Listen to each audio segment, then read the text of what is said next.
Hello' viewers, আজি মই এটা গুৰুত্বপূৰ্ণ নিউজ দিবলৈ ওলাইছোঁ। সেই নিউজটো কমপ্লিট ভিডিঅ'টো আপোনালোকে চালেহে গম পাব। ইয়াতে অলপ চাই বা স্ক্ৰিপ্ট কৰিলে একো গম নাপাব। আজি মই আপোনালোকক দুটা এপছৰ বিষয়ে ক'ব বিচাৰিছোঁ। এই এপছ দুটা প্লে ষ্ট'ৰ বা এপ ষ্ট'ৰতো পোৱা যায়। এই এপছ দুটা যদি আপোনালোকক কোনোবাই ডাউনলোড কৰিব কয়, ডাউনলোড কৰাৰ পিছত অট'মেটিকেলি এপছটো অ'পেন কৰাৰ পিছত এটা OTP আহিব এপছত। সেই OTPটো যদি বিচাৰে আপোনালোকে কেতিয়াও শ্বেয়াৰ নকৰিব আৰু এপছ দুটা ডাউনলোড নকৰিব। ইয়াৰ ফলত আপোনাৰ বহুত ডাঙৰ বিপদ হ'ব পাৰে। গতিকে মই সেই এপছ দুটাৰ বিষয়ে ডিটেইলছ কৈ আছোঁ আৰু এপছ দুটাৰ জৰিয়তে কি আপুনি অসুবিধাত পৰিব পাৰে বা কি আপোনাৰ অসুবিধা হ'ব পাৰে সেই সম্পৰ্কে মই জানকাৰী দি আছোঁ। সেই এপছ দুটা হৈছে এনিডেস্ক এপছ এটা আৰু এটা হৈছে টিম ভিউৱাৰ। আপোনালোকে মনত ৰাখিব, এনিডেস্ক এটা এপছৰ নাম আৰু আন এটা এপছৰ নাম টিম ভিউৱাৰ। এই এপছ দুটাৰ জৰিয়তে কি হয়, এপছ দুটা আপোনাৰ মোবাইলত ইনষ্টল কৰি অ'পেন কৰাৰ লগে লগে এটা OTP আহিব।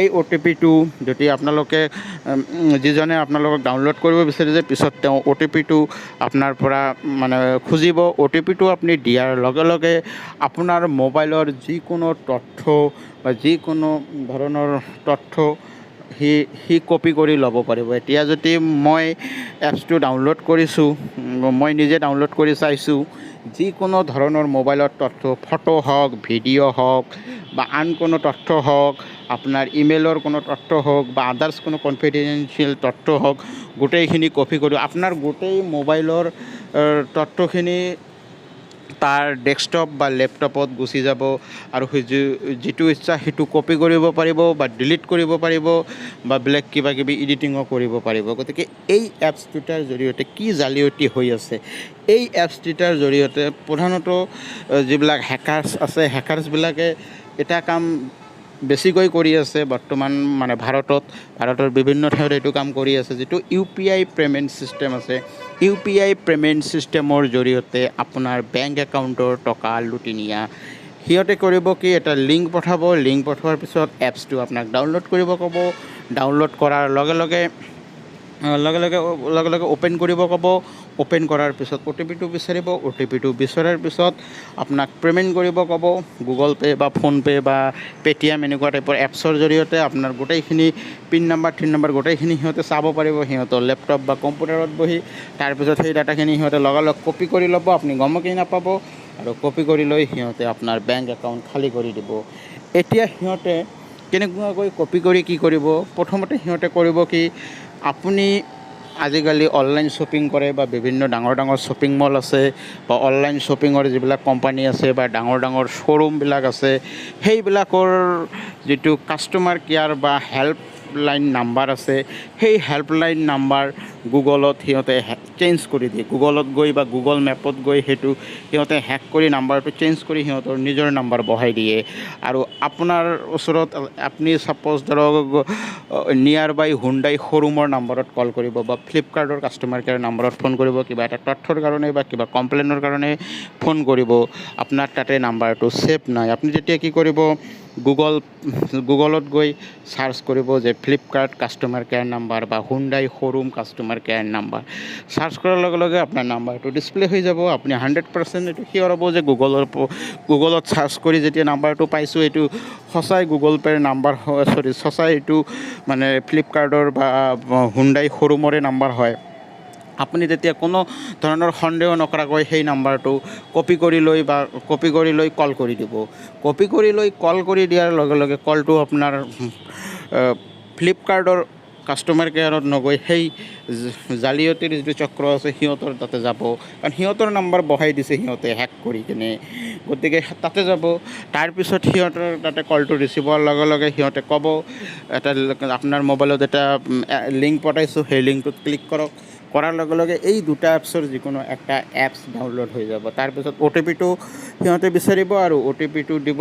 দিয়াৰ পিছত আপোনাক ক'ব যে ফোনপে' বা গুগল পে'ৰ জৰিয়তে 10 টকা বা 20 টকা বা টকা এটা পে'মেণ্ট কৰক, তাৰপিছত আপোনাৰ সমস্যা সমাধান হ'ব। এনেকুৱাকৈ আপোনাক বুজনি দিব আৰু সেই মৰ্মে সিহঁতে কিন্তু লাইনতে থাকিব আৰু সেই মৰ্মে আপুনি কামখিনি কৰি দিয়াৰ লগে লগে গোটেইখিনি আপোনাৰ যিটো পাছৱাৰ্ড আছে, তাৰপিছত যিটো আপোনাৰ UPI ট্ৰেনজেকশ্যন পিন আছে 6 ডিজিটৰ, সেই UPI ট্ৰেনজেকশ্যন পিন গোটেইখিনি ডাটা সিহঁতৰ তাতে কপি হৈ যাব। পিছত সিহঁতে সেই ডাটাখিনি কপি কৰি লৈ আপোনাৰ একাউণ্ট খালী কৰি দিব। যে সেই UPI পে'মেণ্টৰ লগত জড়িত যিকেইটা একাউণ্ট আছে গোটেইকেইটা একাউণ্টৰ পৰা গোটেইখিনি পইচা খালী কৰি দিব। উইদিন 5 মিনিটৰ পৰা 10 মিনিটৰ ভিতৰত আপুনি একোকেই গম নাপাব। গতিকে আপোনালোকে সাৱধান হওক।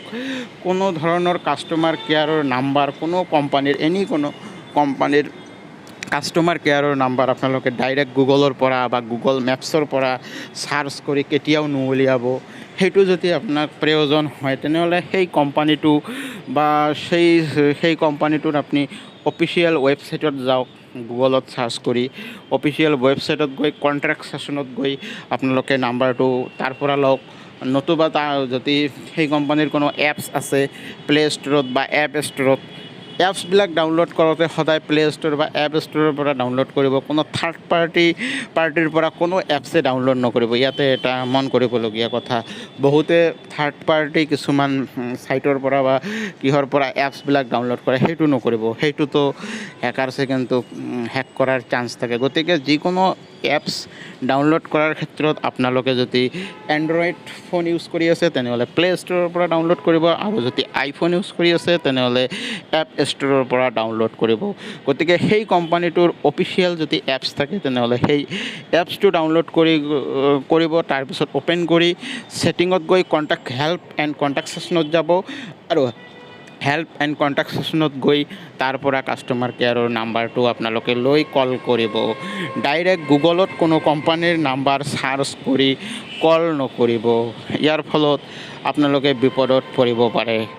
আৰু যি দুটা মই এপছৰ কথা ক'লোঁ, আৰু এই এপছ দুটাও ভুলতো কোনোবাই যদি আপোনালোকক ডাউনলোড কৰিব কয় কেতিয়াও ডাউনলোড নকৰিব। ডাউনলোড কৰিলেই কিন্তু আপোনাৰ সকলো মোবাইলৰ তথ্যখিনি, মোবাইলত যিমান তথ্য আছে আপোনাৰ ফোন নম্বৰৰ পৰা আপুনি যিবিলাক কণ্টেক্ট নম্বৰ ছেভ কৰিছে, আপোনাৰ ইমেইল, আপোনাৰ গেলাৰীৰ ফটো, ভিডিঅ', আপোনাৰ যিকোনো তথ্য সিহঁতে কিন্তু চুৰি কৰি ল'ব পাৰে, কপি কৰি ল'ব পাৰিব সিহঁতৰ কম্পিউটাৰত বা লেপটপত।